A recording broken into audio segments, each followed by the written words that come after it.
Muy buenos días, estimados televidentes.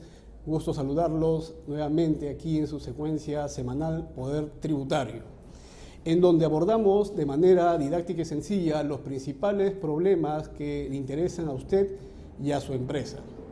El día de hoy, como lo habíamos anunciado la semana pasada, tenemos la presencia y la visita del doctor Enrique Alvarado Goicoechea. El doctor Alvarado ha sido gerente de reclamos de la Intendencia Principales Contribuyentes Nacionales de la SUNAT, director del Estudio Caballero Bustamante, socio de Opus Perú y actualmente es socio principal de la prestigiosa firma Picón y Asociados Asesores Tributarios. Enrique, buenos días. Coméntanos un poco el problema que actualmente viene aquejando a los exportadores. Bien, en realidad muchas gracias por la invitación. Sí, efectivamente, o sea, en el tema de exportación tenemos que se ha presentado una modificación sustancial que casi la mayoría de exportadores no los conoce. Fíjate, es un decreto supremo que ha modificado el reglamento de notas de créditos negociables. Si nosotros hacemos un tema de antecedentes, vamos a poder observar que cuando tú eres exportador principalmente de bienes y específicamente de bienes agroindustriales, ¿no? Tú tenías la posibilidad de solicitar la devolución y esta se podía atender en 5 días hábiles. Salvo que yo presentase una carta fianza o una póliza de caución, en cuyo caso me devolvían en un día hábil. Se podría decir que era un procedimiento más expeditivo. Es un procedimiento o era un procedimiento más expeditivo en atención a las necesidades que se tiene por el tema de la devolución de impuestos que conlleva cuando uno exporta, ¿no? Sin embargo, este cambio que se supone es para mejorar, entiendo que no es así, porque mira, la regla general es que ahora para que te den o atiendan tu solicitud de devolución es de 30 días hábiles después de haber presentado, ¿no es cierto?, tu solicitud de devolución. La regla de excepción es que te pueden devolver dentro de los 15 días hábiles, pero siempre y cuando tú cumplas con determinados requisitos. El primer requisito es que más del 70% de tus comprobantes de pago sean electrónicos. El segundo requisito es que por lo menos hayas exportado una sola vez. ¿Eso qué cosa quiere decir? Que no puede ser nuevo. El tercer requisito es que estés en la condición de habido. Y el cuarto requisito es que, si es que la administración te lo requiere, tienes que presentar tus libros, tu registro de ventas y tu registro de compras específicamente, ¿no?, de manera electrónica. Entonces, toda esa situación se complica. Si no cumples con estos requisitos, inmediatamente pasas a la regla general, es decir, los 30 días hábiles.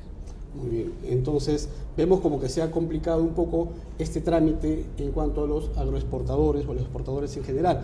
Ahora, para entrar un poco en contexto y ya teniendo este preámbulo, ¿cuáles son los alcances fundamentales de esta ley de promoción del sector agricultura? Claro. Mira, los alcances de esta ley promocional es básicamente estar dirigidos a aquellas personas, naturales o jurídicas, que realicen cultivos y o crianzas, ¿no?, exceptuando la actividad forestal.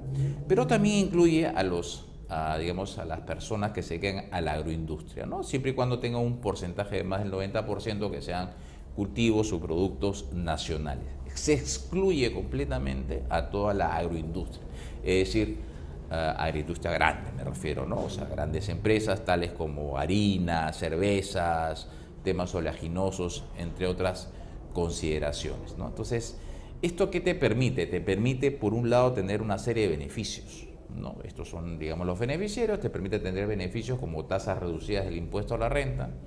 Ya no se paga el 30%, se paga el 15%.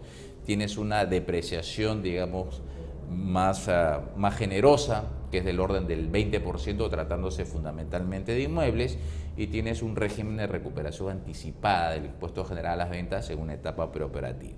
Pero además también tienes un régimen de seguro agrario, exactamente, que corresponde a que por salud ya no aportes el 9%, sino solamente el 4%. Ok, y entonces, si estamos frente a un régimen tributario promocional que ha contribuido a formalizar un sector bastante complejo como es el sector agroindustrial, agroexportador, ¿Cuáles son los principales argumentos que esgrimen sus detractores para no prolongar el beneficio? Porque entiendo que ha formalizado, ha contribuido a formalizar bastante un sector bastante polémico, ¿no? Con esa agricultura, ¿no? Correcto.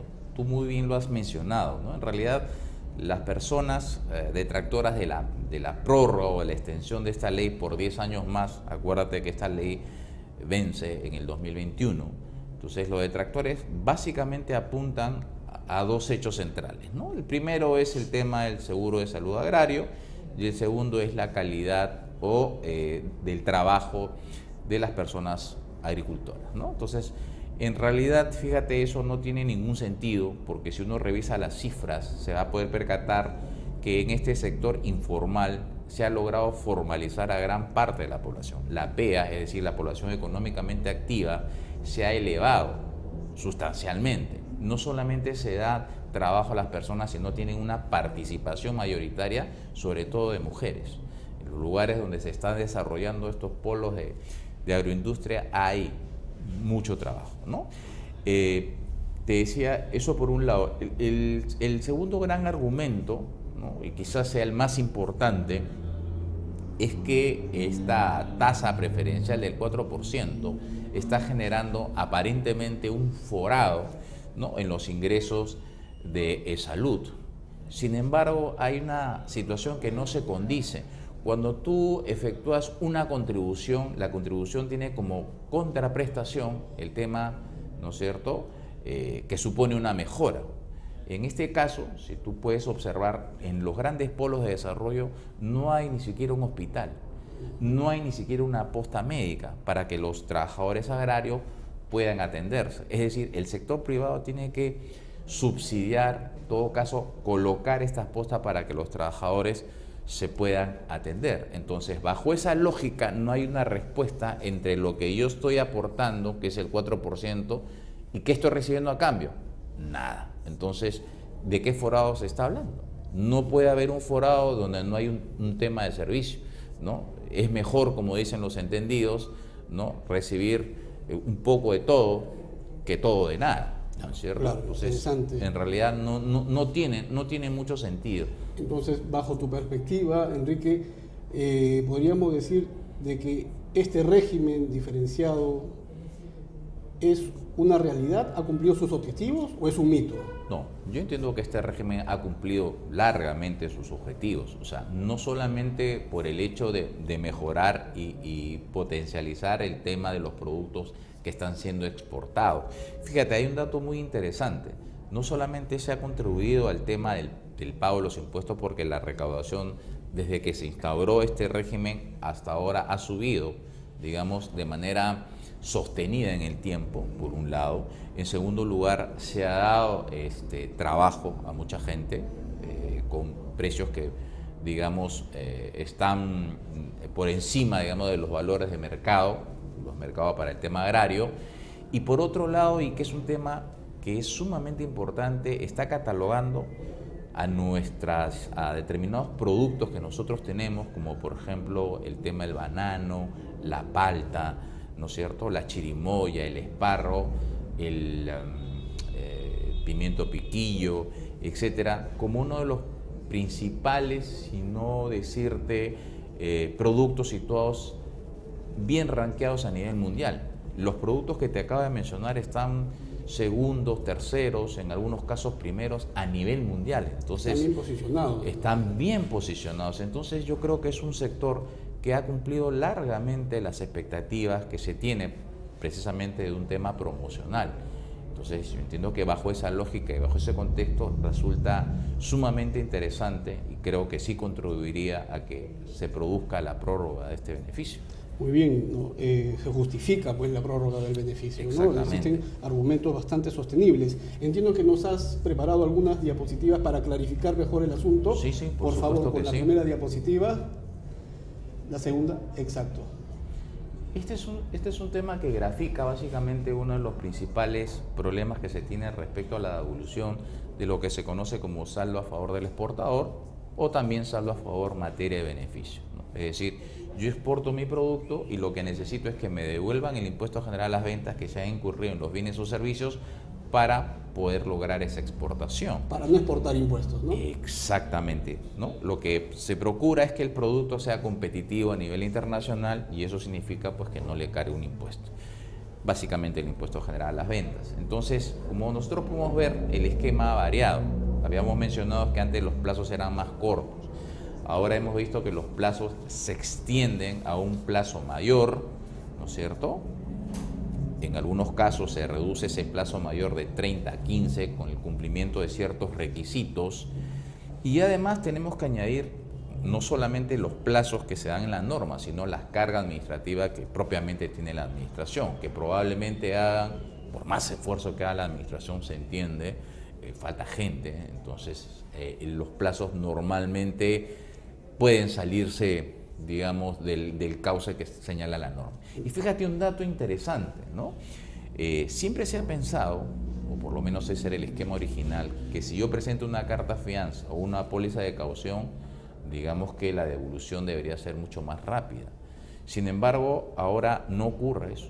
Antes el plazo de devolución era de un día hábil. Ahora la norma establece que son 2 días hábiles. Incluyendo carta fianza. Incluyendo una carta fianza o una póliza de caución, pero esos 2 días están sujetos al cumplimiento de determinados requisitos, es decir, entre otras cosas, me piden que, además de presentar mi carta fianza o mi póliza de caución, el 70% o más de mis comprobantes de pago de las adquisiciones que yo realizo tienen que ser a través de comprobantes electrónicos. Y eso es producto o va a ser materia de una fiscalización, ¿no? Normalmente cuando te devuelven hay una fiscalización. La siguiente diapositiva, por favor. Fíjate, uno de los principales temas que se presentan en este caso en la fiscalización del sector agrario, por favor, es lo siguiente, ¿no? Normalmente, como bien has mencionado hace un instante, el sector agrario, ¿no?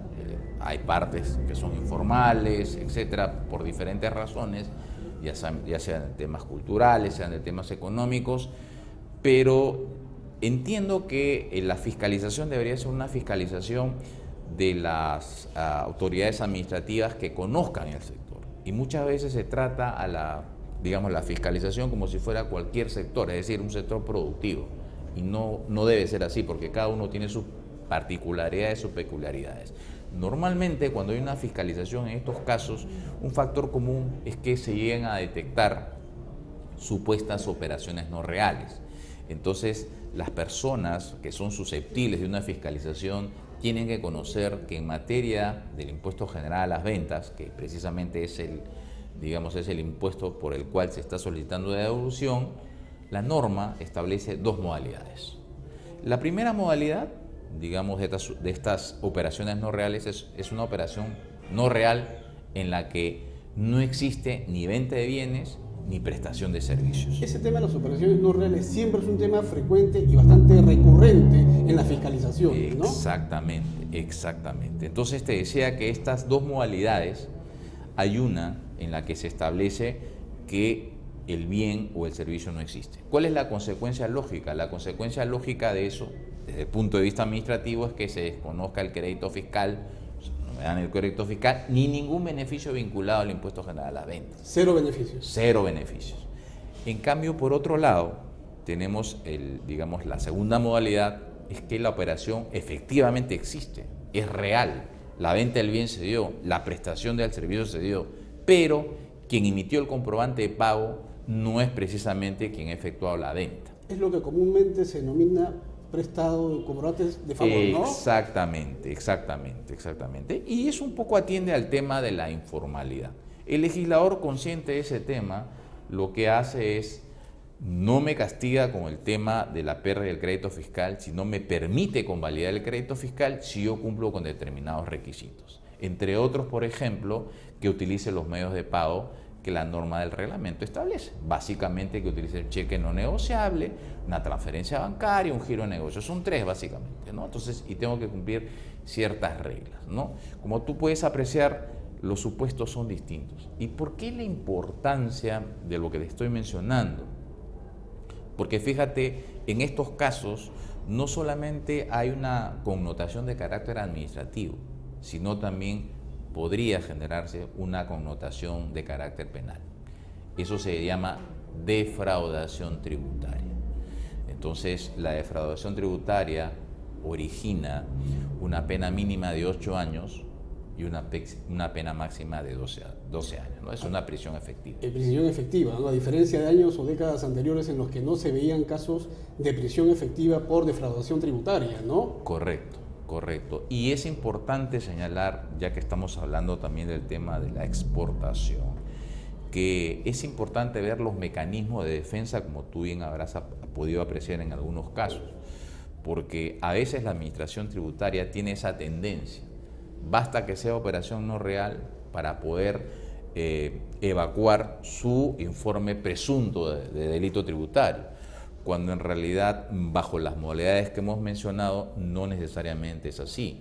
Entiendo que podría ser un tema de delito cuando el bien no existe o cuando la operación en general no existe, ni el bien ni el servicio. ¿Por qué? Porque ahí sí hay un tema... absoluta, ¿no? Exactamente, ahí hay un tema de fraude. De dolo. De dolo, exactamente. Pero cuando estamos en el supuesto en el cual el bien sí existe, ¿no es cierto? Porque básicamente estamos hablando de productos agroindustriales y ese bien es materia de exportación, ¿no? No solamente interviene SUNAT tributos internos, sino también interviene SUNAT aduanas, que verifica y corrobora. Entonces, en ese caso, no podríamos hablar pues de fraude, ¿no? Y por lo tanto, no debería ser susceptible de un delito tributario. Evaluación entonces sería caso por caso, ¿no? Exactamente. Muy bien, muy bien. Entonces, el tema nos ha quedado bastante claro. Agradecemos la presencia del doctor Alvarado, socio de Picón y Asociados Asesores Tributarios. Esperamos tenerlo nuevamente en otra oportunidad. Enrique, agradecemos tu presencia el día de hoy. Y No, Luis. Esperamos pues que esta problemática de los agroexportadores se pueda solucionar y además se tienda a prorrogar el beneficio que se da a este sector económico. Doctor Alvarado, muchas gracias. Gracias a ti, Luis. Cuando gustes, encantado de poder estar en tu programa. Muy amable, gracias. Escríbanos. Gracias.